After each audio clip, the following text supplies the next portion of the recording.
Has the British Prime Minister lied about celebrations during the corona lockdowns? A committee of inquiry is to clarify this. It's a painful defeat for Boris Johnson.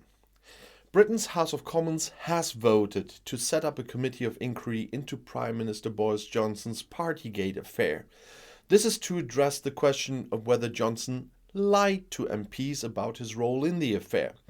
A corresponding motion by the Labour opposition was waved through by MPs on Thursday after several hours of debate without a vote.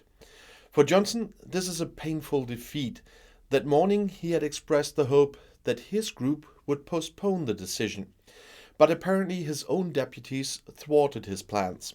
Some of his party colleagues even called for his resignation. Johnson recently denied this. I don't think it's the right thing, the Prime Minister told Sky News on Thursday. Several MPs from Johnson's Tory party had previously called for his resignation. Before the parliamentary investigation begins, the end of the police investigation should be awaited. After reports of parties in London's Downing Street during various corona lockdowns in Parliament, Johnson had repeatedly asserted that the rules had always been followed. It later emerged that the Prime Minister himself had attended several of the meetings in question.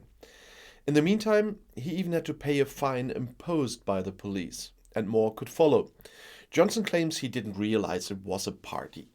The parliamentary committee is now to clarify whether Johnson intentionally misled Parliament, a clear reason for his resignation.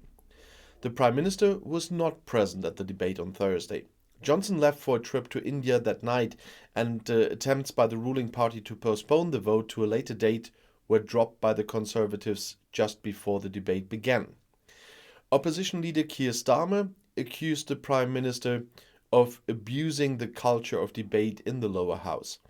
According to the rules, MPs are not allowed to accuse each other of lying. Exceptionally, Speaker Lindsay Hoyle temporarily lifted this rule for Thursday's debate.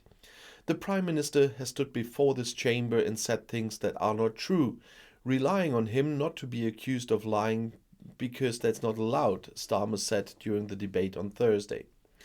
Public opinion seems to have long since judged Johnson's sincerity.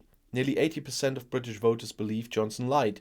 This is the result of a survey by the opinion research institute YouGov on behalf of Times Radio, which was published on Thursday.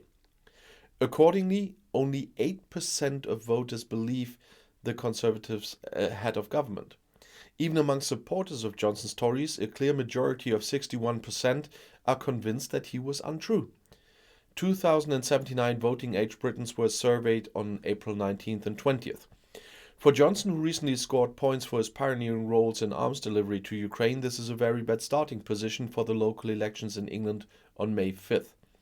If the Conservatives lose significantly, a vote of no confidence in Johnson in their own faction cannot be ruled out anymore.